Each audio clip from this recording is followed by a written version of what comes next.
Hey guys, in this video, I'll show you how you can install WhatsApp on laptop. So make sure to watch this video till the end and let's get started. First of all, open the search box on your PC or laptop and search for Microsoft Store.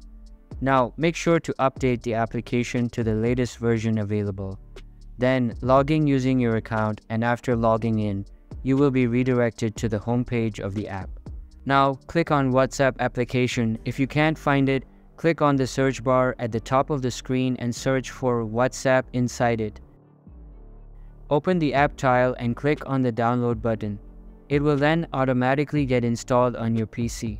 And that's how you can install WhatsApp on laptop PC. Hope you liked the video. Thanks.